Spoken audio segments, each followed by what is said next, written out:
മഹാലക്ഷ്മി സീരിയലിൻ്റെ ഏറ്റവും പുതിയ പ്രൊമോ റിവ്യൂയിലേക്ക് എല്ലാ കൂട്ടുകാർക്കും സ്വാഗതം.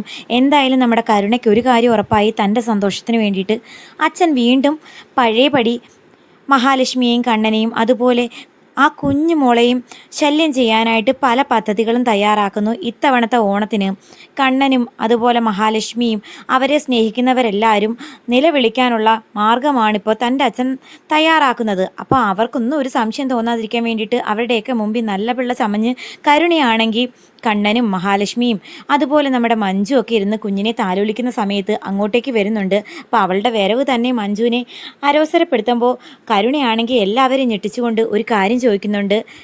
പലതവണ കുഞ്ഞിനെ കണ്ടുവെങ്കിലും ഒന്ന് എടുക്കാനോ താലോലിക്കാനോ തനിക്ക് പറ്റിയില്ല. ഞാൻ ഈ കുഞ്ഞിനെ ഒന്ന് എടുത്തോട്ടെ എന്ന് ചോദിക്കുമ്പം മഹാലക്ഷ്മിക്കും അതുപോലെ മഞ്ജുവിനും വിശ്വസിക്കാൻ പറ്റുന്നില്ല. മാത്രമല്ല കണ്ണനും. അതിനെന്താ, മനസ്സിൽ ദുഷ്ടചിന്തയൊന്നും ഇല്ലെങ്കിൽ എടുത്തോളാൻ നമ്മുടെ കണ്ണനും അതുപോലെ മഹാലക്ഷ്മി അനുവദിക്കുന്നു. എങ്കിലും മഞ്ജുവിന് അത് തീരെ അങ്ങോട്ട് ഇഷ്ടപ്പെടുന്നില്ല. എന്തായാലും അവരെ വിശ്വസിപ്പിക്കാനും നല്ല പിള്ള ചമഞ്ഞു എന്ന് കാണിക്കാനും നമ്മുടെ കരുണ ആ കുഞ്ഞിനെ നന്നായിട്ട് സ്നേഹിക്കുന്നു. പക്ഷേ ഇതിലൊന്നും നമ്മുടെ മഞ്ജുവിന് യാതൊരു വിശ്വാസവും ഇല്ല. അതേസമയം പ്രതാപനാണെങ്കിൽ തൻ്റെ മകൾക്ക് ഇനി ഉണ്ടാകാൻ പോകുന്ന ആ ഒരു വിഷമം ഇല്ലാണ്ടാക്കാൻ വേണ്ടിയിട്ട് കഴിഞ്ഞ തവണ കണ്ണനാണെങ്കിൽ നടക്കാൻ പറ്റിയിട്ടില്ല. അതുപോലെ അവരുടെ ജീവിതത്തിലേക്ക് ഒരു കുഞ്ഞതിഥിയില്ല.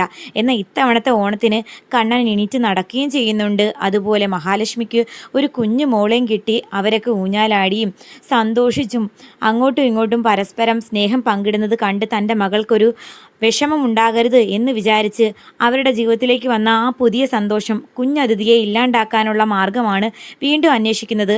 ആ മുത്തശ്ശിയുടെയും അവരുടെ കുടുംബത്തിൻ്റെയും സാഹചര്യം മനസ്സിലാക്കി അവരുടെ ഇല്ലായ്മ ചൂഷണം ചെയ്യാൻ തന്നെ പ്രതാപൻ ആ മുത്തശ്ശിയുടെ വീട്ടിലേക്ക് വരുന്നുണ്ട്. മറ്റൊന്നിനും വേണ്ടിയിട്ടല്ല.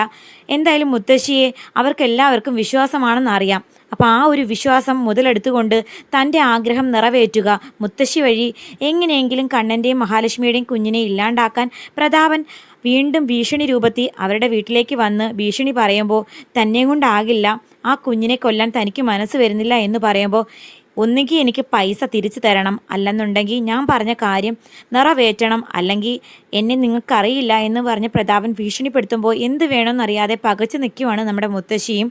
അതേസമയം മാർക്കോയാണെങ്കിൽ തോമസ് വൈദ്യരും അതുപോലെ സാഗറും ഒക്കെ പറഞ്ഞ് മനസ്സിലാക്കുന്നുണ്ട്.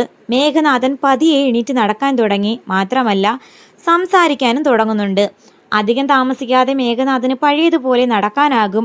അപ്പം വീണ്ടും ആ പഴയ ദുഷ്ടതരവും കൊണ്ട് കണ്ണൻ്റെയും മഹാലക്ഷ്മിയുടെയും അതുപോലെ മഞ്ജുവിൻ്റെയും സാഗറിൻ്റെയും ജീവിതത്തിലേക്ക് കടന്നു വരുമെന്നുള്ള കാര്യം വ്യക്തമായിട്ട് അറിയാവുന്ന മാർക്കോയാണെങ്കിൽ ഒരു ഭീഷണി, വീണ്ടും താൻ സ്നേഹിക്കുന്ന ആരുടെയെങ്കിലും ജീവിതത്തിലേക്ക് കടന്നു വന്നാൽ ഉണ്ടാകുന്ന ഭവിഷ്യത്ത് മേഘനാഥനെ ഒന്ന് ഓർമ്മിപ്പിക്കാനായിട്ട് മേഘൻ്റെ വീട്ടിലേക്ക് വരുന്നു. കോളിംഗ് ബെല്ല് അടിക്കുമ്പോഴത്തേക്കും ഡോറ് വന്ന് തുറക്കുന്നത് മറ്റാരുമല്ല, സ്വാതിയാണ്. ഡോറ് തുറന്ന് നോക്കുന്ന സ്വാതി മാർക്കോയെ കണ്ടതും ആകെ പേടിച്ച് വാ തുറന്ന് നിൽക്കുന്ന സമയത്ത് നിന്റെ ജ്യേഷ്ഠനും അതുപോലെ അച്ഛനും അമ്മയൊന്നും ഇല്ലേടി എന്ന് മാർക്കോ ചോദിക്കുന്നുണ്ട്. അകത്തുണ്ടെന്ന് പറയുമ്പോൾ മാർക്കോയാണെങ്കിൽ അകത്തേക്ക് കയറി വരുമ്പോൾ സ്വാതിയുടെ പേടി ഇരട്ടിയാകുന്നു. അങ്ങനെ മേഘനെ കാണാനായിട്ട് റൂമിലേക്ക് ചെന്ന് മേഘൻ്റെ നെഞ്ചത്ത് കാല് വെച്ചുകൊണ്ട് നമ്മുടെ മാർക്കോയാണെങ്കിൽ ആ താക്കീത് മേഘൻ്റെ മുഖത്ത് നോക്കി പറയുന്നു. നീ പതിയെ പഴയ ജീവിതത്തിലേക്ക് കടന്നു വരുന്നു എന്നുള്ള കാര്യം ഞാൻ അറിഞ്ഞു.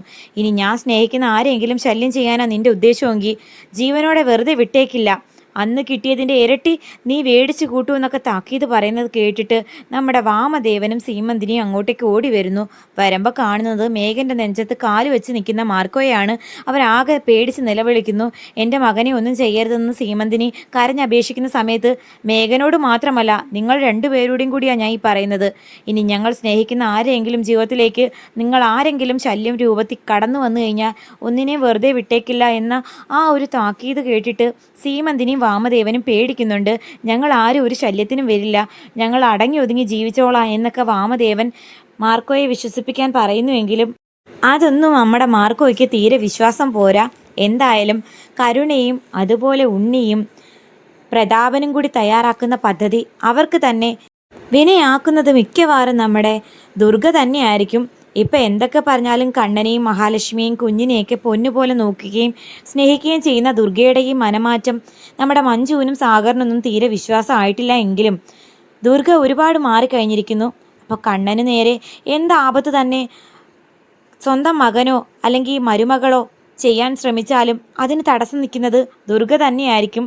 അവർക്ക് തിരിച്ചടി കൊടുക്കാൻ പോകുന്നതും ഇനി മിക്കവാറും ദുർഗയായിരിക്കും. കാത്തിരിക്കാം ആ ഒരു നിമിഷത്തിന് വേണ്ടിയിട്ട്.